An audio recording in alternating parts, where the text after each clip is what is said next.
તો આટલા વર્ષ કોંગ્રેસમાં કામ કરતા હતા, ભાજપમાં શેના માટે આવ્યો?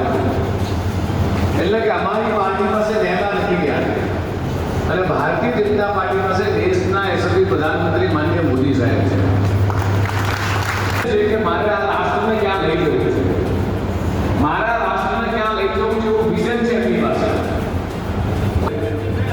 કોંગ્રેસના રાજમાં ખેડૂતોની જે દશા હતી એ દશા કે અમે લોકો નજીકથી જોઈ છે. આ બધી જ બાબતોની વિચારની પ્રેરણા લઈ અમે લોકો ભારતીય જનતા પાર્ટીમાં જોડાયા. મારો આજે 27મો જિલ્લો છે.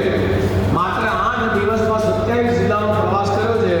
દરેક જગ્યાએ દરેક જિલ્લા કક્ષાએ જવો એટલે ક્યાંક ને ક્યાંક એ જિલ્લાની અંદરથી કોંગ્રેસના નેતાઓ તૂટી ગયા છે. એ આપણી પાર્ટીમાં જોડાઈ ગયા છે.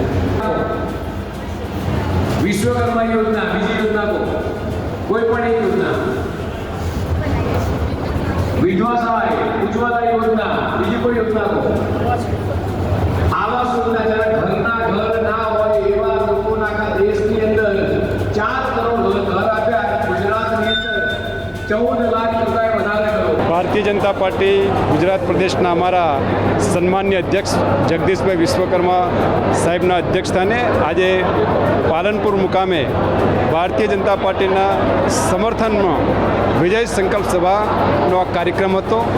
સમગ્ર બનાસકાંઠામાં આ વખતે સ્થાનિક સ્વરાજ્યની ચૂંટણીની અંદર જનતા જનાર્દનનું જબરજસ્ત જન સમર્થન પ્રાપ્ત થઈ રહ્યું છે, જેના કારણે આ વખતે બનાસકાંઠા જિલ્લા પંચાયત, બનાસકાંઠાની 10 તાલુકા પંચાયતો અને બનાસકાંઠાની 3 નગરપાલિકામાં ભારતીય જનતા પાર્ટીનો જલવંત વિજય થશે. આખો પ્રદેશ આવ્યું કહેવાય અને માહોલ ભારતીય જનતા પાર્ટીનો તમામ જગ્યાએ બની રહ્યો છે અને બહુ ઉત્સાહ છે. જે રીતના ભગવાન શ્રી રામ વનવાસથી ઘરે પધાર્યા ત્યારે રામ બનીને વનવાસ ગયા હતા અને ભગવાન બનીને પરત ફર્યા, એ જ રીતના અત્યારે આ 26મી અને 28મી વિજય યાત્રાની અંદર આટલો જ ભગવાન રામ ઘરે આવ્યા એટલો જ ઉત્સાહ ભારતીય જનતા પાર્ટીને લાવવાનો અને જિલ્લા પંચાયત, તાલુકા પંચાયતનો ભગવો લહેરાવવાનો દરેક મતાધિકારોનો અને મતદાતાઓનો એટલો જ ઉત્સાહ છે.